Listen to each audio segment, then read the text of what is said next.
तो दोस्तों आज मैं एक्सप्लेन करने वाला हूँ एक तमिल भाषा की सुपरनैचुरल क्राइम थ्रिलर मूवी को जिसका नाम है मार्गन। ये मूवी अभी रिसेंटली ही Amazon प्राइम पर भी रिलीज करी गई है। इनकेस आप देखना चाहते हैं जाकर देख लीजिए, काफी बढ़िया मूवी है, आपको देखने में काफी मजा आएगा। इस मूवी की कहानी काफी दिलचस्प है और रिसेंटली मैंने काफी बढ़िया सीरीज और मूवीज को एक्सप्लेन किया है। इनकेस आपने मिस कर दिया तो जाकर जरूर देख लेना, उनका लिंक आपको नीचे डिस्क्रिप्शन पिन कमेंट में मिल जाएगा। तो चलिए अब बिना किसी देरी के चलते हैं सीधा वीडियो की तरफ।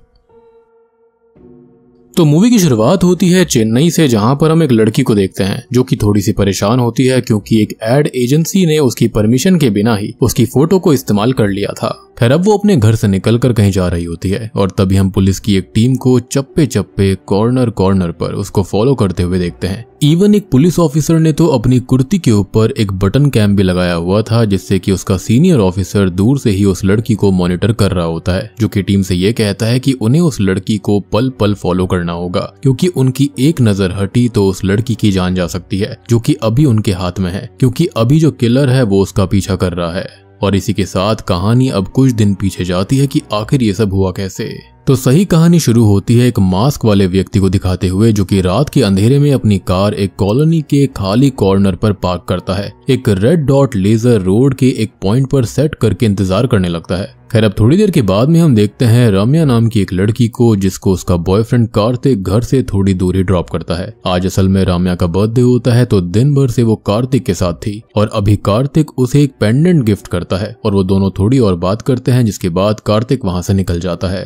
अब रम्या जो होती है वो अपने घर के लिए निकल जाती है और वो असल में एक दो गली पार करके ही रहा करती और अभी समय जो था वो रात के 10 बज रहे होते हैं। खैर अब जैसे ही रम्या उस रेड डॉट को पार करती है तो वो मास्क पहना हुआ व्यक्ति जो कि अब पास की झाड़ियों में आ चुका था, वो तुरंत ही बाहर निकलकर रम्या के ऊपर अटैक कर देता है और उसको एक इंजेक्शन मार देता है। अब इस इंजेक्शन से रम्या की पूरी स्किन काली पड़ने लगती है, आंखें ब्लैंक हो जाती है और वो मारी जाती है। वो मास्क पहना हुआ व्यक्ति उसे अपनी कार में रखता है, लेकिन अब उसे याद आता है कि जब वो रम्या पर झपटा था तो रम्या का पेंडेंट पास की ही झाड़ियों में कहीं गिर गया था और ये वही पेंडेंट है जो कि उसके बॉयफ्रेंड ने उसको दिया था, यानी कि कार्तिक ने। खैर अब ये किलर वापस उस स्पॉट पर जाता है, लेकिन तब तक वो अपना मास्क हटा चुका था और उस स्पॉट पर एक आउल उस पर झपट्टा मार देता है, जिसके साथ ये सीन यहीं पर शिफ्ट हो जाता है। अब अगले दिन कुछ सफाई कर्मी एक जगह पर सफाई कर रहे होते हैं और उनको रम्या की पूरी कोयले से काली हो चुकी लाश मिलती है जो कि एक ट्रैश बिन के अंदर थी। थोड़ी देर के बाद वहां पुलिस आती है और वो अपनी इन्वेस्टिगेशन शुरू करते हैं,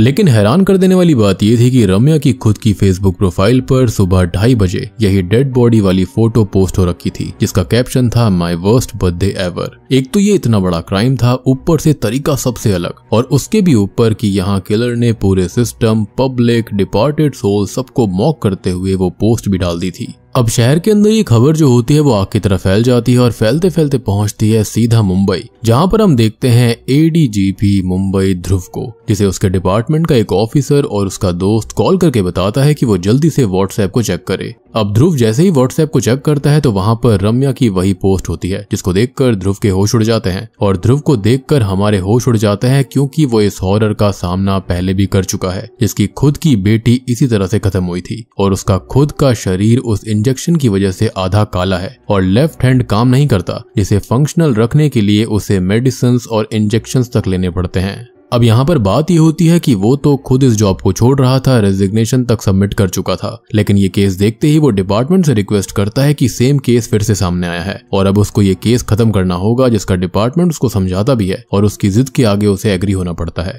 खैर अब ध्रुव जो होता है वो अगले पल ही चेन्नई के लिए निकल जाता है, जहां पर हम उसके दोस्त और कमिश्नर राजन को देखते हैं, जिनको zonal officer Nataraj initial investigation समझा रहे होते हैं कि रम्या की बॉडी किसी हाईली टॉक्सिक ड्रग की वजह से काली पड़ गई थी, लेकिन राजन ध्रुव का वेट कर रहे होते हैं। अब ध्रुव के आते ही वो केस फाइल को उसे सौंपने के लिए बोलते हैं, जो कि नटराज को ये चीज पसंद नहीं आती, लेकिन राजन ये कुछ सोच समझ कर ही कर रहे थे और यहाँ पर इस केस को ध्रुव जो है वो अनऑफिशियली ही हैंडल करने वाला था। अब वो ध्रुव को सलाह भी देते हैं कि वो चाहे कुछ भी करे, लेकिन वो इस केस के अंदर कुछ ज्यादा ही ओवर सेंसिटिव ना हो जाए और उसकी वजह हम ऑलरेडी जानते हैं क्योंकि उसके साथ क्या हो चुका है। अब इन्वेस्टिगेशन शुरू करी जाती है और केस फाइल पढ़ने के बाद ध्रुव अपनी टीम की ऑफिसर श्रुति और कांस्टेबल काली के साथ क्राइम सीन पर जाता है। यहाँ पर वो सीसीटीवी फुटेज लाने के ऑर्डर्स देता है और अभी आधे रूट की ही फुटेज मिल पाती है क्योंकि मेट्रो का काम चलने की वजह से मेन रोड के कैमरा हटा दिए गए थे, यानी कि शायद से किलर भी ये सब जानता होगा। अब अगले सीन में वो कार्तिक से मिलता है जो कि एक फोटोग्राफर है और उसकी फोटोज अभी काफी फेमस हो रही थी। यहाँ पर ध्रुव ये भी नोटिस करता है कि फोटोशूट के लिए मॉडल्स भी खुद कार्तिक ही लाया करता था। खैर अब वो कार्तिक से बात करता है और आखिरी नाइट की बर्थडे फोटोज भी चेक करता है जिसमें राम्या के गले के अंदर वो पेंडेंट उसको दिखाई देता है, लेकिन क्राइम सीन पर और एविडेंस के अंदर कहीं पर भी ये पेंडेंट मौजूद नहीं था। खैर अगले दिन वो ऑफिस आता है और सीसीटीवी फुटेज में देखता है कि उस रात 10 और 10:30 के आसपास कार्तिक ने राम्या को ड्रॉप किया था, जो कि हमने देखा भी था। खैर अब वो थोड़ी और सीसीटीवी फुटेज चेक करता है तो राम्या एक स्पॉट से निकलने के बाद एक कार जो कि हमने देखी थी उसके पीछे 20 मिनट बाद गई थी। खैर अब ध्रुव जो होता है वो कार की नंबर प्लेट को चेक करवाता है तो ऑब्वियसली उसको पता चलता है कि ये नंबर प्लेट फेक है। सबसे बड़ी बात कि कार का मॉडल भी फेक था और ये कार ब्लैक कलर में कंपनी बनाती ही नहीं है, यानी कि इस कार को क्राइम करने के लिए पूरी तरह से मॉडिफाई करा गया था। अब आगे की फुटेज में उन्हें वो व्यक्ति जिसको हमने उस रात देखा था वो सड़क पर भागता हुआ दिखाई देता है और ये लोग जो होते हैं वो उन सभी लोकल जगहों पर जाते हैं जहां से वो व्यक्ति भागा था। और यहाँ बात ये थी कि बीच में एक्वेरियम पड़ता था जिसके अंदर वो कार, वो व्यक्ति और राम्या कैप्चर हुए थे, लेकिन ओनर ने अभी तक फुटेज सबमिट नहीं करी, जो ये बोल रहा है कि उसको ज्यादा मालूम नहीं है और उसका बेटा जो कि बाहर गया हुआ था वो आएगा, वो तभी उसको सबमिट कर सकता है। अब ऐसे ही विजिट करते करते ध्रुव को एक कार दिखाई देती है जिसके ब्लैक ग्लास पर धूल से राम्या के पेंडेंट की ड्राइंग बनी हुई थी और अब वो लोग उस कार का पीछा करने लगते हैं। अब उस कार को रुकवाया जाता है और ये कार असल में एक ओल्ड मैन की थी जिसे वो साफ नहीं रखता था और ये ड्राइंग किसने बनाई उसे कोई भी आइडिया नहीं था। ध्रुव कार की पिक्चर्स क्लिक करवाकर उस पर लगे हुए सारे फिंगरप्रिंट्स निकलवाकर चेक करने भेजता है तो एक फिंगरप्रिंट क्राइम रिकॉर्ड्स में मैच हो जाता है। अब ये रिकॉर्ड जो होता है वो चेन्नई का ही होता है जिसके अंदर अरविंद नाम का एक 23 साल का लड़का ड्रग स्मगलिंग करते हुए अरेस्ट हुआ था। अब देखो यहाँ पर इसका असल नाम अरविंद नहीं है, लेकिन नाम काफी डिफिकल्ट था मेरे लिए तो इसलिए मैंने नाम बदलकर अरविंद रख दिया है। खैर अब ये लोग उसका नंबर और एड्रेस निकलवाते हैं तो असल में ये चेन्नई का ही था जहाँ पर राम्या भी रहा करती थी। खैर अब ये लोग अरविंद को ट्रेस करते हैं जिसको हम स्विमिंग और सांस रोकने की प्रैक्टिस करता हुआ देख पाते हैं, जिसको राम्या की बार बार याद आती रहती। ध्रुव उसको अरेस्ट करता है लेकिन पुलिस स्टेशन नहीं ले जाता क्योंकि उन्हें इन्वेस्टिगेशन करनी है, ना कि इंटेरोगेशन, क्योंकि थोड़ा भी कुछ ऊपर नीचे हुआ तो दिक्कत हो सकती थी एज ये केस वो अनऑफिशियली हैंडल कर रहा था। अब वो अरविंद को लॉक करके टीम को ये बोलता है कि वो उसे मॉनिटर करेंगे क्योंकि मैक्सिमम 6 घंटे ही एक इंसान शांत रह सकता है, उसके बाद उसके अंदर का डेविल बाहर आ जाएगा। अब ये लोग उसको मॉनिटर करते रहते हैं जो कि अपनी बहन के लिए बोलने लगता है कि उसे जाने दिया जाए, उसकी बहन उसका इंतजार कर रही होगी। और वो चेक करते हैं तो हाँ, उसकी एक बहन भी है जो कि कॉलेज में पढ़ती है। खैर अब वो थोड़ा और मॉनिटर करते हैं लेकिन अभी अरविंद को अपनी पॉकेट के अंदर एक च्युइंगम मिलती है और ध्रुव ये कहता है कि च्युइंगम यहाँ पर दिमाग को शांत करती है और उनको पहले चेक करना चाहिए था। एनीवेज अब वो उसको मॉनिटर करते हैं और अरविंद बीच बीच में मेडिटेशन भी ट्राई करता है और उनसे अपनी दवाई भी मांगता है। अब ध्रुव जो होता है वो उसको उन पिल्स को नहीं देता, लेकिन जब वो चेक करता है तो ये असल में मेमोरी रिलेटेड प्रॉब्लम में इस्तेमाल होने वाली दवाई थी। खैर वो थोड़ा और इंतजार करते हैं और अब अरविंद को अचानक से राम्या की याद आने लगती है जिसके अंदर वो उसको बार बार लूजर बोल रही थी, जिससे कि वो काफी परेशान हो जाता है। वो बार बार पानी पी रहा था और अभी तक काफी लीटर पानी पी चुका था। अब वो पूरे रूम के अंदर घूमने लगता है और भगवान का पाठ भी पढ़ता है जो कि प्यार से दूर रहने की सलाह देते हैं। अब अरविंद जो होता है वो राम्या की ड्राइंग दीवार के ऊपर बनाता है और ये लोग उसकी एक एक एक्टिविटी को और स्पेशलिटी को नोट करते जा रहे थे। खैर अब फाइनली वो गुस्से से भरकर चिल्लाने लगता है और उन्हें जान से मारने की धमकी देता है, तोड़फोड़ कर देता है और ध्रुव को इसी पल का इंतजार था कि कब उसके अंदर का डेविल बाहर आएगा। खैर अब वो लोग उसके पास जाते हैं तो वो पानी में सर डालकर बैठा हुआ था, जिसे वो पिल्स दे देते हैं, जिसके बाद वो थोड़ा सा नॉर्मल होकर बेहोश हो जाता है। थोड़ी देर के बाद में वो उसे होश में लाते हैं और उससे पूछते हैं कि उसने ये खून क्यों किया। उस रात वो सीसीटीवी में भाग रहा था, जिस पर वो कहता है कि उसे आउल से डर लगता है और वो उल्लू लगभग उसकी आंख फोड़ ही चुका था। वो उसे थोड़ा डराते हैं और सवाल करते हैं कि वो ये ड्रग क्यों लेता है, क्योंकि ये दवाई एक तरह का ड्रग ही है और वो असल में पहले ड्रग स्मगलिंग किया करता था। ऊपर से उसने दीवार पर राम्या की ही ड्राइंग बनाई हुई थी और सारे के सारे सबूत उसकी तरफ इशारा कर रहे थे। अब ध्रुव ये पूछता है कि वो वहां से क्यों भाग रहा था। खैर अब अरविंद ये बताता है कि बचपन से लेकर आज तक उसने जो कुछ भी एक बार देख लिया वो उसे कभी भूल नहीं सकता, बिल्कुल डॉक्टर स्ट्रेंज की तरह। और अब वो एक एक डिटेल खोलकर उनको बता देता है कि श्रुति ने कहाँ मैसेज किया था, उनकी कार का नंबर क्या था, और जब वो यहाँ पर आया था तो कब कौन कैसे कैसे एक्टिविटीज कर रहा था, उसको सब कुछ याद था। उनकी गाड़ी कितनी चली, कौन सा ऑफिसर कहाँ पर खड़ा हुआ था, कौन कहाँ से क्या लाया था, सब कुछ ले जा रहा था, सब कुछ उसे एक एक डिटेल याद थी, जिसको सुनकर सभी हिल जाते हैं। और सिर्फ एक नजर पड़ने पर भी वो सामने वाली चीज को भूल नहीं पाता। वो कहता है कि वो रम्या को भूलने के लिए ये पिल्स लेता है। वो बताता है कि रम्या उससे प्यार करती थी और तभी हम उसका एक फ्लैशबैक देखते हैं। तो रम्या और अरविंद एक ही कॉलेज में पढ़ते थे और 3rd ईयर के अंदर रम्या उसे सडनली प्रपोज कर देती है। अब अरविंद रम्या से कहता है कि अगर ये कोई प्रैंक है तो वो इसको बंद कर दे, क्योंकि वो उसे अचानक से कैसे चाहने लग गई, और अगर ऐसा था तो उसने पहले क्यों नहीं बताया। जिस पर रम्या ये कहती है कि वो पहले उसे पसंद नहीं करती थी, लेकिन धीरे धीरे ऐसा हुआ है। वो स्विमिंग में एक्सपर्ट है, स्पोर्ट्स स्कॉलरशिप पर है, यानी कि यहाँ पर एडमिशन लेकर आया है स्कॉलरशिप पर। सुबह सुबह ड्राइवर का काम करता है, आफ्टरनून में कॉलेज आता है, एक बेहतरीन आर्टिस्ट भी है, और सबसे बड़ी बात कि उसकी मेमोरी बिल्कुल बेस्ट है। वो आगे ये बताती है कि वो दोनों पहले बात कर चुके हैं। तो अरविंद यहाँ पर याद करता है, तब जाकर उसको याद आता है कि हाँ, वो पहले 1-2 बार बात कर चुके हैं।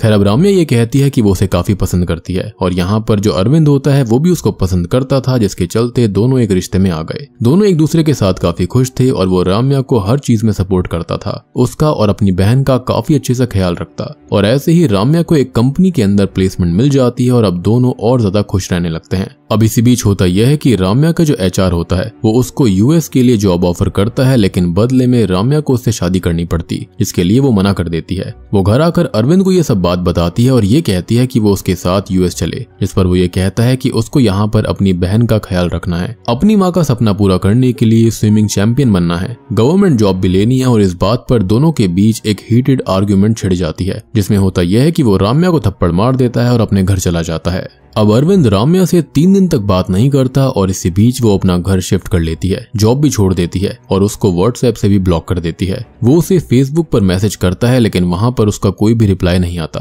अब 14 फरवरी को उसका नोटिफिकेशन आता है कि रम्या एक पब के अंदर है, तो वो वहां पर उससे बात करने जाता है, लेकिन यहाँ पर एक ड्रग डील बस्ट करने के लिए कुछ ऑफिसर्स भी आए हुए थे। अब वो रम्या से बात करने जाता है, लेकिन आज ही वो अपने HR के साथ एक रिलेशनशिप के अंदर आ गई थी और उसे वो सबके सामने लूजर बोलकर इंसल्ट कर देती है, और यही उसके माइंड में बैठ गया था। HR भी अरविंद के सर पर बॉटल मार देता है, जिससे कि उसके आईब्रोज पर एक कट सा आ गया था। अब वो घायल हो जाता है, जिसको एक लड़की हेल्प करती है, लेकिन यहाँ पर वो ऑफिसर्स ड्रग डील बस्ट करते हैं, जिस बीच वो पानी में गिर जाता है और वो लोग उसे बाहर निकालते हैं। अब वो जो ड्रग वाला केस था ना, वो अभी भी ओपन है और उस दिन क्लब से सबके फिंगरप्रिंट्स लिए गए थे और ऐसे ही उसके भी रिकॉर्ड वहां पर आ गए होंगे, एंड मोस्टली स्टूडेंट्स ही वहां पर थे, तो किसी को भी अरेस्ट नहीं करा गया। अब प्रेजेंट टाइम में अरविंद बहुत ही ज्यादा परेशान हो गया था, जो कि बेहोश हो जाता है और ध्रुव उसको हॉस्पिटल भेज देता है। कहानी अब यहाँ तक आ गई है तो हम याद दिला दें कि अरविंद की कहानी के अनुसार वो और किलर दोनों अलग अलग हैं, मतलब कि स्टार्टिंग सीन्स अभी कहानी को उलझा चुके हैं। अब यहाँ अरविंद को एक मेंटल हॉस्पिटल लाया जाता है, जहाँ पर डॉक्टर उसे ट्रीट करके उसके ब्रेन को भी स्टडी करते हैं और उसे ये पूछते हैं कि उसे ये याद है कि वो सबसे पहले कब चला था।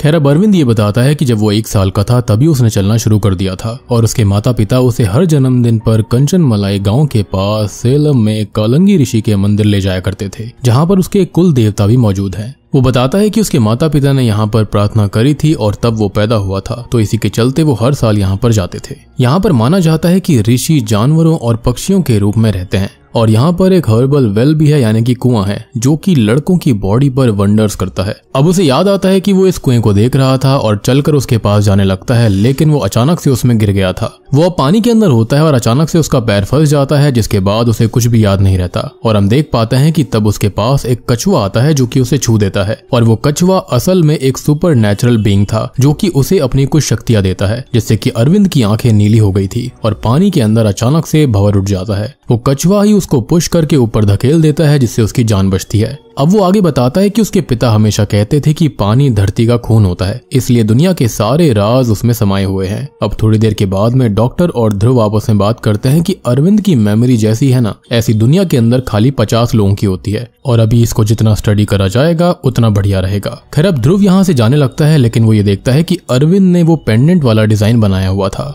वो ये पूछता है कि अरविंद ने ये कैसे बनाया, तो अरविंद ये बोलता है कि उसे ये इंटेरोगेशन के टाइम देखा था कि कार पर इसको किसी ने बनाया हुआ था और वो उसे याद था तो उसने इसको बना दिया। ध्रुव उसकी बातों में नोटिस करता है कि उसने चेन बोला था, लेकिन ध्रुव ने चेन का जिक्र कभी किया ही नहीं था, तो ये बात उसे कैसे पता कि वो चेन थी। ये सुनकर अरविंद परेशान हो जाता है क्योंकि इससे केस उसके ही खिलाफ जा सकता था। अब ध्रुव उसको अरेस्ट करने लगता है तो वो ये कहता है कि हाँ, उसने ही कार पर वो डिजाइन बनाया था और वो पता नहीं क्यों लेकिन सब जगह यही डिजाइन बना रहा है। अब इसी बीच उसकी बहन का कॉल आने लगता है जिससे कि ध्रुव उसकी बात करवा देता है और उसको अरेस्ट करने लगता है, लेकिन वो उससे रिक्वेस्ट करता है कि ऐसे उसकी जिंदगी खराब हो जाएगी और वो उसे बस एक मौका दे, उसे पूल में लेकर चले और वो सब कुछ याद करने की कोशिश करेगा कि आखिरकार उसने ये डिजाइन क्यों बनाया। अब वो लोग उसे पूल लेकर आते हैं और वो एक बड़ी सी डाइव लगाकर पानी के अंदर जाता है और बहुत देर तक वहीं बैठा रहता है। वो कुछ एक्टिविटी भी करता है और ध्रुव ये सब अपने सीसीटीवी में देख रहा था। अब थोड़ी देर के बाद में अरविंद पानी से बाहर आता है और ये कहता है कि उसे सब कुछ याद आ गया। वो बताता है कि उस रात जब वो जॉगिंग कर रहा था तो एक जगह वो रुका था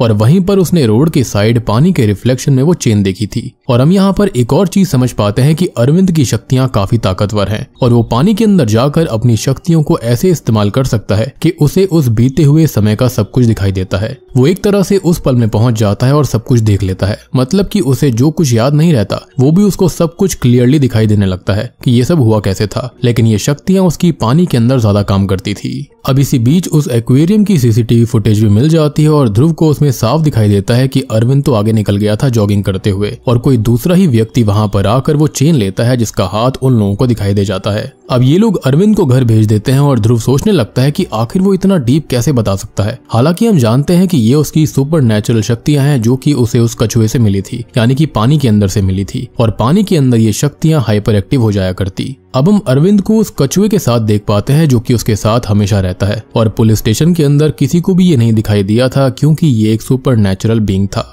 खैर अब फाइनली हम खूनी को देखते हैं जिसके पास वो चेन पड़ी हुई थी और यहीं पर वो ड्रग बनाया करता था और इन ड्रग्स को इस्तेमाल करता और उसके पास एक उल्लू भी था जो कि हमेशा रहा करता और हमने स्टार्टिंग में देखा भी था, लेकिन ये उल्लू थोड़ा सा खास था। अब अगले दिन ध्रुव उस कार को ट्रेस करवाने की कोशिश करता है और वो अरविंद से मिलना चाहता था। अब अरविंद सो रहा होता है तो वो उसकी बहन अखिला से बात करते हैं। अब वो थोड़ा बहुत अपने परिवार के बारे में बताने लगती है और उसके फादर असल में नाड़ी ज्योतिषी थे और उसकी मदर क्रिश्चियन हुआ करती थी। ये दोनों ही लॉर्ड मुर्गन को पूजा करते थे और डैड के मरने के बाद में वो यहाँ पर शिफ्ट हो गए। उसके पिता असल में भगवान को बहुत ही ज्यादा पूजा करते थे जिनके पास 700 से 800 साल पुरानी मैन्युस्क्रिप्ट पड़ी हुई थी जो कि उसको तो समझ नहीं आती, लेकिन अरविंद अक्सर उनको पढ़ता रहता है। ऑब्वियस सी बात है उसके अंदर सुपर नेचुरल शक्ति थी जिसके चलते वो उनको समझ सकता था। अब इसी बीच ये लोग अरविंद के उस कछुए को भी देख पाते हैं जिसको वो मंदिर से ही लेकर आया था और यहाँ पर शायद से इस कछुए ने खुद को शो करा होगा जिसके चलते ही ये लोग उसको देख पा रहे थे।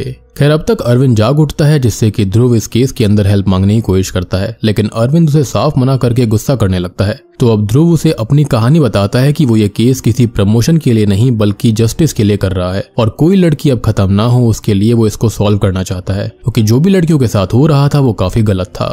अब तभी हम ध्रुव की कहानी देखते हैं तो असल में उसकी बेटी प्रिया थी जो कि कॉलेज में पढ़ा करती थी जिससे कि वो काफी प्यार करता था। अब एक दिन सादिक नाम का स्टूडेंट उसकी रैगिंग लेता है और सादिक के पास एक पूरा काला उल्लू था, हालांकि मूवी की स्टार्टिंग वाला पूरा सफेद था। अब ध्रुव सादिक को पहचान लेता है कि वो तो एक ड्रग स्मगलर है जो कि भेष बदलकर नाम बदलकर रह रहा था। अब सादिक ये जानकर वहां से भागने लगता है कि पुलिस उसके पीछे है, लेकिन अगले दिन ही प्रिया की लाश उसी कॉलेज के पीछे मिलती है जिसकी पूरी बॉडी काली हो रखी थी जैसा कि शुरुआत वाली लड़की के साथ हुआ। अब प्रिया को असल में एक ड्रग दिया गया था जो कि कोकेन और मेलानोटन के मिक्सचर से बना हुआ था। असल में इस कंपाउंड का काम ये होता है कि ये इंसान की बॉडी के अंदर टैनिंग लाता है, लेकिन अगर ज्यादा मात्रा में दिया जाए तो इसका परिणाम वो होता है जो कि अब तक हम देखते आ रहे थे, पूरा शरीर काला पड़ जाता है। बेसिकली नशा भी और काला शरीर पड़ना भी, और उसी कॉलेज की लैब के अंदर इसको प्रिपेयर करा गया था। अब गुस्से में ध्रुव एक एनकाउंटर ऑपरेशन के अंदर एक पूरी गैंग को खत्म कर देता है, लेकिन उसका लीडर नहीं पकड़ा जाता। अब एक दिन रेड के दौरान ही कोई उस पर ये इंजेक्शन का हमला करता है और थोड़ा सा मिस होने की वजह से एक दूसरी नस के अंदर ये चीज चली जाती है, जिससे कि वो खत्म तो नहीं होता लेकिन उसकी आधी बॉडी डिस्टर्ब हो गई थी, काली पड़ गई थी। और अब हमको समझ में आया कि ये सब हुआ कैसे था। अब प्रिया के खत्म होने के बाद से वो जिंदा लाश की तरह हो चुका था, लेकिन जब उसे राम्या की किलिंग के बारे में पता चला तो वो लौट कर वापस आया ताकि अब किसी और लड़की के साथ ऐसा ना हो। अब यहाँ पर होता यह है कि फर्स्ट टाइम उनके पास दो क्लूज हैं, एक तो वो चेन है और दूसरा है किलर का वो ग्लव जो कि अरविंद की वजह से मिला है। तो वो उनकी हेल्प करे और याद करने की कोशिश करे वो जो कुछ भी बता सकता हो जिससे कि इस चीज का पर्दाफाश हो सके। अब अरविंद ये कहता है कि वो वो लोग उसे पूल में मिले ताकि वो सब कुछ याद कर सकेगा। लेकिन तभी ध्रुव ये बोलता है कि वो उसकी बताई जगह पर आए जहाँ पर वो सेफ रहेगा। अब अगले दिन ध्रुव अरविंद को मैराइन ट्रेनिंग की यूनिट में लेकर जाते हैं, जहाँ पर सेफ्टी के सारे प्रिकॉशंस पहले से ही सेट करके रख लिए गए थे। अब अरविंद कहता है कि उसके माता पिता का सपना था कि गवर्नमेंट जॉब में वो जाए। इस पर ध्रुव कहता है कि वो यूपीएससी की तैयारी करे, एग्जाम क्रैक करे और यहाँ पर बाकी वो सब कुछ देख लेगा। खैर अब अरविंद खुश होकर तैयार होता है, डाइव करता है और पानी में भी वही भंवर उठने लगता है जो कि शुरुआत में हुआ था, जिससे कि उसकी पावर चैनलाइज होने लगती है। और आज सुबह उसका कछुआ वेलू जो था उसने उसके ऊपर बैठकर उसे ब्लेस भी किया था। तो पानी के अंदर अरविंद उस रात में पहुंच जाता है और तब हम थोड़ा और उसकी पावर्स को जान पाते हैं। अब हमने शुरुआत में ये देखा था कि उस रात वाला जो अरविंद होता है वो तो वहां से भाग गया था, लेकिन ये अरविंद उस पल में रुक गया था एक तरह से एस्ट्रल प्लेन के अंदर, लेकिन उससे भी ज्यादा पावरफुल। बेसिकली ऐसा मानकर चलो कि वो पास्ट में एक तरह से पहुंच चुका था और उसे पानी की जरूरत इसलिए पड़ती थी ताकि वो फ्रीली सब जगह मूव कर पाए। बेसिकली एक ऐसा प्लेन चाहिए था जहां पर उसकी आत्मा या फिर उसकी कॉन्शियसनेस इजीली जा पाएगी। अब जैसे अभी वो उस मोमेंट के अंदर तैरकर यहाँ वहां जा रहा होता है। अब वो उस कार के पास जाता है और किलर का पीछा करने लगता है। वो उसके साथ उसकी कार में बैठ जाता है और सारे रास्ते, मोड़, कॉर्नर्स को नोट करता है। अब किलर रास्ते में राम्या की बॉडी को डंप करता है, उसके फोन से वो स्टोरी अपलोड करता है, जिसके बाद वो उसके फोन को फेक भी देता है। खैर अब वो अपने घर पहुंचता है और अरविंद उसके पीछे जाता है ताकि वो उसका चेहरा देख पाए, लेकिन ये खूनी का जो आउल होता है यानी कि उल्लू वो उसको डिस्टर्ब कर देता है और रियल टाइम में उसकी हालत खराब होने लगती है, जिसकी वजह से ये प्रोसेस रुक गया था। और उस आउल ने उसे डिस्टर्ब किया, मतलब कि या तो वो भी सुपरनैचुरल है या फिर आखिरी पल में जाने पर एक तरह से अरविंद एनवायरनमेंट के अंदर मिक्स हो जाता है और नेचर वाले जो लोग होते हैं वो उसको फील कर सकते हैं, जैसे कि जानवर वगैरह, जिसके चलते उसके ऊपर इफेक्ट हो सकता था। अब अरविंद हॉस्पिटल जाता है और ध्रुव को ऐसा लग रहा होता है कि वो जो बता रहा है वो खाली वो हेलुसिनेशन कर रहा होगा, लेकिन तभी ध्रुव की टीम बताती है कि एज पर सीसीटीवी रिकॉर्ड जैसा सब कुछ अरविंद ने बताया है, सेम वैसे ही खूनी की कार उनको सेम रूट पे सेम टाइम पर दिखाई दे रही है, जिसको सुनकर सभी शॉक्ड रह गए थे कि अरविंद को इतना एग्जैक्ट कैसे पता चल सकता है, यानी कि उसकी शक्तियां बिल्कुल रियल थी। अब ध्रुव डॉक्टर से मिलता है कि अरविंद के पास एक रेयर फिनोमिना है जिसे पैरासाइकोलॉजी कहा जाता है, जिसके कुछ अनबिलीवेबल केसेस वर्ल्ड वाइड देखे गए हैं। एक फेमस है डोरथी एलिसन का केस, जो कि एक साइकिक डिटेक्टिव थे जिसने बहुत सारे मिस्टीरियस केसेस को सॉल्व किया। उसने साइट देखी भी नहीं होती थी, फिर भी अपने इनर विजन से वो उस साइट पर क्या कुछ हुआ है सब कुछ बता दिया करती। अब यहाँ अरविंद भी थोड़ा सा परेशान हो जाता है, जो कि उन पुराने ग्रंथों को पढ़ने लगता है जिसमें उसे उसकी उलझन के थोड़े बहुत जवाब मिलते हैं। उसके पिता ने भी उसे कालंगी ऋषि और बाकी ऋषियों के बारे में बताया था कि वो एस्ट्रल प्लेन में जा सकते थे और पानी इंसान को ही रिफ्लेक्ट करता है और उसके अंदर की चीजों को भी रिफ्लेक्ट करता है। और ऋषि मुनियों ने इन कुओं को इसलिए बनवाया था ताकि पानी चोजन वन को ये एबिलिटी दे पाए और वो एस्ट्रल प्लेन को चैनलाइज कर सके, जैसे कि यहाँ पर अरविंद कर रहा था, यानी कि वो स्टार्टिंग से दिल से अच्छा था। अब दूसरी ओर हम ध्रुव को देखते हैं जो कि सफाई कर्मियों के पास जाता है और उनसे पूछता है कि क्या किसी ने कोई उल्लू देखा है, जिस पर एक ब्लाइंड बच्ची ये बताती है कि उसने एक घर के पास से उल्लू की आवाज सुन रखी है। अब वो उस घर को चेक करने जाते हैं और यही घर अरविंद ने अपने एस्ट्रल प्लेन में देखा था, जहां पर ये खूनी आया था और ये घर खूनी ने किराए पर ले रखा है। केयर टेकर ने उसकी कोई भी आईडी नहीं ली थी और वो कौन है तो उसको नहीं पता था। सबसे बड़ी बात कि उसने उसकी शक्ल भी बस एक बार देखी थी जबकि उसने मास्क पहना हुआ था और उसने उसको काफी पैसे दिए थे, जिसके चलते केयर टेकर ने कोई सवाल जवाब भी नहीं किया। अब ध्रुव यहाँ पर सब कुछ चेक करता है और थोड़ा बहुत सामान उसको मिलता है तो वो उसको फॉरेंसिक लैब में भिजवा देता है। तभी हम अरविंद को देखते हैं जिसका फोन मिसिंग हो गया था और घर पर उसे अखिला भी नहीं मिलती, जिससे कि वो काफी परेशान सा हो जाता है और श्रुति को इस बारे में बताता है, यानी कि ध्रुव की टीम को। अब हम अखिला को देख पाते हैं जो कि अपनी दोस्त के हॉस्टल आई हुई थी और उसके नेटवर्क भी नहीं आ रहे थे, तो वो गेट से बाहर जाती है जहां पर खूनी और उसका उल्लू घात लगाए बैठे थे जो कि उस पर हमला भी कर देते हैं। अब अगले दिन पुलिस को एक लाश मिलती है जिसकी हालत सेम थी, फेस खराब कर दिया गया था और बॉडी पूरी काली पड़ गई थी। अब ध्रुव ये नजारा देखकर अपने ट्रॉमा के अंदर चला जाता है। अरविंद भी वहां पर आता है जो कि काफी दुखी था, लेकिन जल्दी उसको एहसास होता है कि ये अकेला नहीं है, तब उसको थोड़ा चैन आता है। अब तभी वहां नटराज आता है जिससे कि फाइल ले ली गई थी, जो कि बताता है कि एक और स्टेटस अपलोड हुआ है और ये कॉस्मेटोलॉजी सर्जन शालिनी है जिसकी प्रोफाइल से ये स्टेटस अपलोड हुआ था। और अभी जो हमने लाश देखी है वो किसी और की नहीं बल्कि डॉक्टर शालिनी की ही थी, बल्कि अखिला की नहीं थी। खैर अखिला जो होती है वो अभी तक घर आ जाती है, जिससे अरविंद की जान में जान आती है और अब अरविंद फैसला कर चुका था कि वो इस टेरर को खत्म करेगा, इस दहशत को खत्म कर देगा और वो खुद से भी सब कुछ पता लगाने की कोशिश करने वाला था। खैर अब ध्रुव फॉरेंसिक एक्सपर्ट से बात करता है जो कि ये बताती है कि ये खूनी जो कोई भी है वो मेडिकल प्रोसीजर के अंदर एक्सपर्ट है और उसे नर्व्स का अच्छा नॉलेज है। ध्रुव शालिनी के क्लाइंट्स के बारे में पता करता है तो उसको पता चलता है कि डायरेक्टर राजेश उसका क्लाइंट है, जो कि अक्सर उनसे मिलने आया करता, और इसको ध्रुव ने असल में कार्तिक के ऑफिस में देखा था। मीनवाइल अरविंद बहुत ही ज्यादा परेशान था कि कहीं उसकी बहन इसका शिकार न हो जाए, और वो पूल में जाकर पानी के जरिए फिर से एस्ट्रल प्लेन में जाता है। यहाँ वो खूनी का पीछा करता है और अब उसके घर के अंदर चला जाता है, जहाँ पर बाहर वो उल्लू फिर से उसको परेशान करने की कोशिश कर रहा था, यानी कि वो उसको देख सकता था, लेकिन इस बार वो ज्यादा डिस्टर्ब नहीं होता। और यहाँ हमको दिखाया जाता है कि खूनी के साथ ही ड्रग्स को पैक कर रहे थे। और सबसे बड़ी बात कि वॉल पर डार्क स्किन्ड मॉडल्स के पोर्ट्रेट्स भी लगे हुए थे। इनफैक्ट डार्कनेस और स्टार्स के बारे में काफी सारे मेटाफर्स भी लिखे हुए थे। अब यहाँ वो किलर एक रूम के अंदर खुद भी ड्रग लेता है, और यहाँ पर हम राम्या का वही पेंडेंट भी देख पाते हैं जो कि वो वहीं पर लाकर रख देता है। मीनवाइल खूनी की डायरी के अंदर विक्टिम्स की फोटोग्राफ्स लगी हुई थी, जो कि अभी तक उसके शिकार बने हुए थे, और अभी वो राम्या को मार कर आया है, यानी कि पास्ट में यहाँ पर सब कुछ चल रहा था, तो अभी वो उसकी फोटो को खराब कर देता है। अब यहाँ खूनी जो होता है वो मैगजीन के कवर फोटो पर बनी हुई एक मॉडल की फोटो को बिगाड़ कर फाड़ देता है, जिससे कि अरविंद समझ जाता है कि ये मॉडल अगली विक्टिम होने वाली है, और अब तभी उसकी थोड़ी बहुत हालत खराब होने लगी थी। अब यहाँ खूनी जो होता है वो खुद को अनमास्क करने लगता है, और अरविंद जो होता है वो खूनी का चेहरा देखने ही वाला था, लेकिन वो उससे पहले ही बेहोश हो जाता है, यानी कि उसकी शक्तियों की लिमिट पूरी हो गई थी, और अब उसकी हालत काफी ज्यादा खराब हो गई थी, यानी कि उसने काफी ज्यादा वक्त अंडर पूल बिता लिया था। और अब आपको समझ में आया होगा कि क्यों वो स्टार्टिंग में पूल के अंदर जाकर सांस रोकने की कोशिश किया करता था। खैर अब तभी उसे हॉस्पिटल में एडमिट करवाया जाता है, जहां पर डॉक्टर बताते हैं कि अभी वो रिस्पॉन्ड नहीं कर रहा, और अगर ठीक ऐसा ही अगले 48 घंटे तक चलता रहा तो वो कोमा में स्लिप हो जाएगा, जिसको सुनकर सभी परेशान हो जाते हैं। और अखिला काफी ज्यादा टेंशन में आ गई थी अपने भाई के लिए। अब अगले दिन अरविंद अभी भी बेहोश था, और आज उसका स्विमिंग कंपटीशन होता है, तो उसकी शक्तियां उसे एक झटका सा देकर जगा देती हैं। वो तुरंत ही कंपटीशन प्लेस पर जाता है और सीधा अपने स्लॉट पर पहुंच जाता है, और वो स्विमिंग शुरू करता है। और इसी बीच वो उस किलर का घर याद करता है कि वो वहां पर उसने क्या देखा था, तो उसको एक मैगजीन कवर याद आ जाता है। अब कंपटीशन के अंदर वो फर्स्ट पोजीशन पर आकर जीत जाता है, और वो ध्रुव से मिलता है, जिसको वो उस कवर की ड्राइंग बनाकर दिखाता है, और ये कवर फोटोशूट कार्तिक ने ही किया था। अब ध्रुव कार्तिक को कॉल करता है, लेकिन अभी वो बाहर गया हुआ था, लेकिन उसके स्टाफ से ये पता चलता है कि फोटो के अंदर वेनिला नाम की एक मॉडल थी, और शुरुआत में हमने जिस लड़की को देखा था वो कोई और नहीं बल्कि वेनिला ही थी, यानी कि प्रेजेंट टाइम में जिसका केस चल रहा था। या फिर और बारीकी के साथ कहा जाए तो किलर की अगली शिकार वही बनने वाली थी, और इसलिए ही ये सभी लोग स्टार्टिंग में उस पर नजर रख रहे थे। और फिलहाल की कहानी पास्ट में चल रही है, और धीरे धीरे हम वेनिला पर पहुंचने वाले हैं कि आखिर बात वहां तक पहुंची कैसे।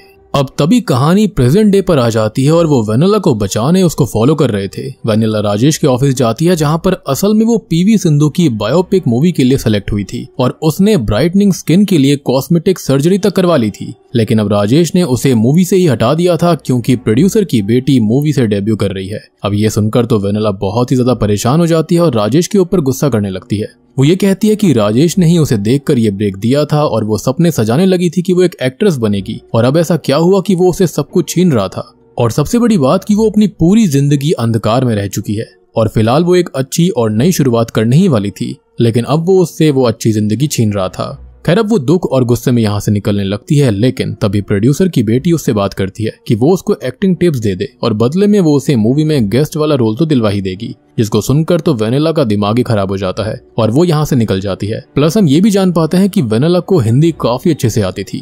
खैर अब वेनिला फोन ऑफ करके यहाँ से बाहर निकल जाती है, और ध्रुव टीम को ऑर्डर देता है कि वो वेनिला की सेफ्टी का खास ख्याल रखें। वो अरविंद को वेनिला के फ्लैट भेज देता है, जहाँ पर अभी वो नहीं थी, लेकिन वो ये कहता है कि अभी अरविंद वहीं पर रुके, जब वेनिला आ जाए तो वो उसको तुरंत ही इन सब के बारे में इन्फॉर्म कर दे कि उसकी जान खतरे में थी। खैर अब तभी हम फाइनली उस खूनी को देख पाते हैं, जो कि अपनी कार निकालता है और अपने अगले हंट पर निकल जाता है। श्रुति ध्रुव को बताती है कि वेनिला का फोन ऑन हुआ है, और ध्रुव, श्रुति और बाकी टीम इस लोकेशन पर पहुंच जाते हैं, जहां पर खूनी की कार बाहर पार्क्ड हो रखी थी, जो कि पहले ही यहां पर पहुंच चुका था। और ये असल में राजेश की पार्टी होती है, जहां पर वो वेनिला को देखकर अपनी नजरों से दूर रहने का बोलता है। अब ध्रुव को यहाँ पर कार्तिक मिलता है, जिससे वो वेनिला के बारे में पूछता है, तो कार्तिक बताता है कि वो तो एक मेडिकल शॉप पर उसे पहली बार मिली थी, उसकी आंखें काफी अच्छी हैं, तो उसने उसकी फोटो निकाली। और पहले वो मॉडलिंग और एक्टिंग में इंटरेस्टेड नहीं थी, लेकिन वो धीरे धीरे मान गई थी। उसने उसको मॉडलिंग सिखाई थी, राजेश से भी मिलवाया था, और फिर कहानी आगे बढ़ती गई थी। अब सबसे बड़ी बात ये थी कि जो वेनिला होती है ना, वो कार्तिक को पसंद करने लगती है,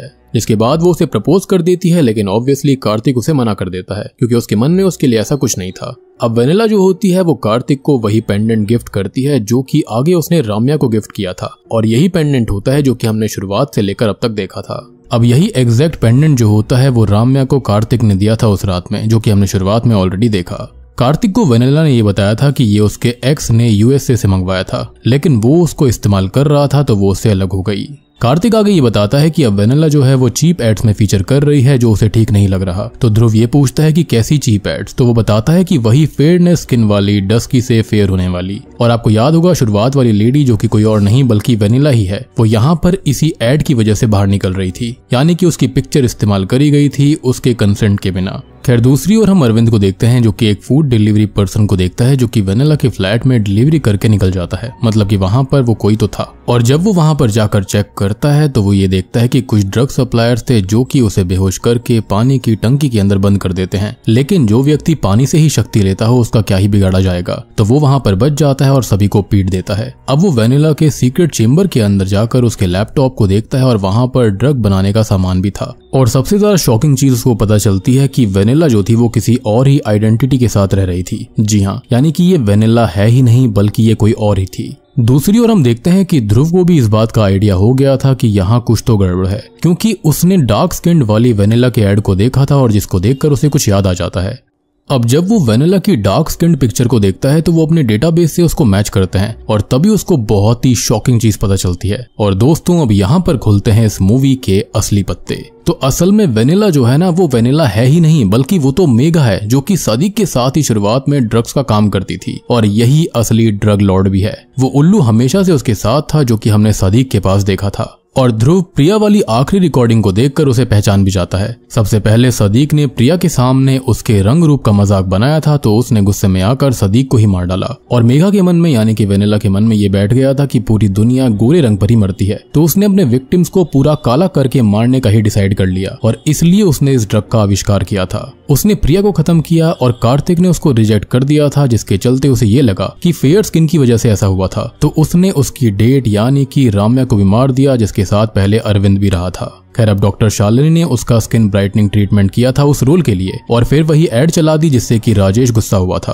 और जब वो डॉक्टर शालिनी से कहती है कि उसकी इमेज खराब हो जाएगी तो शालिनी गुस्से में उससे ये कहती है कि वो तो है ही काली, तो उसकी इमेज क्या खराब होगी, उल्टा उसने तो उसको अच्छा बनाया है, जिसके चलते वो काफी गुस्से में आ गई थी और उसने शालिनी को भी खत्म कर दिया और उसका फेस भी एसिड से जला दिया था ताकि उसकी पहचान ना हो पाए। यानी कि अब तक जो पूरे शहर के अंदर चल रहा था वो कोई और नहीं बल्कि मेघा खुद कर रही थी और ये पुलिस वाले जो बेवकूफ बन गए थे वो शुरुआत से उसको प्रोटेक्शन देने की सोच रहे थे, जबकि वो विक्टिम नहीं थी बल्कि वो असल खूनी खुद थी और ड्रग लॉर्ड भी वही थी। खैर आज वो प्रोड्यूसर की बेटी को भी मारने वाली थी क्योंकि उसने उसका भी मजाक बनाया था जिसे वो बीच पर बुलाती है और वो उसको स्टैब करने ही वाली थी, लेकिन तभी ध्रुव उसको शूट कर देता है और अपनी बेटी की मौत के बदले के साथ साथ बाकी लड़कियों के लिए भी इंसाफ ले लेता है, जिससे कि वो वहीं ऑन द स्पॉट खत्म हो जाती है। और बूम, इसी के साथ में मार्गन मूवी यहीं पर खत्म हो जाती है। तो दोस्तों ये थी मार्गन फिल्म की कहानी। उम्मीद करता हूँ कि आपको ये मूवी पसंद आई होगी और ये मुझे मूवी काफी इंटरेस्टिंग लगी है। यहाँ पर मिस्टीरियस शक्तियों के साथ साथ एक काफी इंटरेस्टिंग केस भी था जो कि इस मूवी को काफी दिलचस्प बना देता है। और दोस्तों आपने ध्यान दिया होगा कि इस मूवी के अंदर उल्लू और टर्टल का भी इस्तेमाल हुआ है, तो हो सकता है कि ये जो आउल था ना वो भी शायद से कोई ऋषि मुनि या फिर सुपर नेचुरल बीइंग हो सकता है जो कि शायद से यहाँ पर टाइम का प्रोटेक्टर होगा, जिसके चलते वो अरविंद को रोक रहा था ताकि उसकी जान न चली जाए। अदरवाइज मुझे यहाँ पर और कोई रीजन नजर नहीं आता। और आपने नोटिस किया होगा कि ये उल्लू जो था वो तभी बीच में आया करता था जब यहाँ अरविंद की शक्तियों की टाइम लिमिट पूरी हो जाया करती थी, तो हो सकता है कि वो भी उसको सेव करना चाहता हो या फिर वो उसका नेचुरल एनिमी हो सकता है। इन केस अगर आपका कोई डाउट है, कोई भी चीज आपको समझ में नहीं आई हो तो आप तुरंत कमेंट सेक्शन में लिख दीजिए, मैं आपको उसका जवाब तुरंत ही दे दूंगा। और दोस्तों मैंने अभी रिसेंटली एक काफी इंटरेस्टिंग मूवी को सीरीज को एक्सप्लेन किया है, इन केस आपने मिस कर दिया है जाकर देख लीजिए, देखते ही मजा आ जाएगा। सारी वीडियोस का लिंक आपको नीचे डिस्क्रिप्शन पिन कमेंट में मिलेगा। तो मैं आप सबको मिलता हूँ अगली वीडियो के साथ में, तब तक के लिए